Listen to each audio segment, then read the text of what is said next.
Jeg vidste, det var et homobarn. Og jeg vidste fra, at jeg var ganske lille, så vidste jeg bare, det er sådan noget, du ikke må dele med nogen. Som ung, så havde jeg egentlig brug for noget, der ligesom beskyttede mig mod det, jeg var bange for. Kan vi ikke lige holde hinanden i hænderne? Jo. Jeg opdagede ret hurtigt, at det var ved at gå i kirke. Jeg kunne få et eller andet dækket.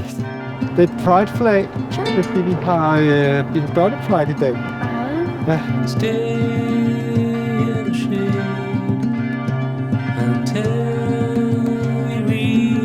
Så skål, og tak for det, Carl. Man skal bare passe på, at det der med Gud og køn kan virkelig bringe mange følelser på spil. Alle de andre var røvhuller, så var knytter. Altså, det blev der aldrig så et spørgsmålstegn ud. Vi tager en anden udgang. Nå, er det nu? Okay. Gud rummer alt det, vi ikke kan rumme. Også det, vi ikke kan rumme ved os selv. Ikke slås ihjel.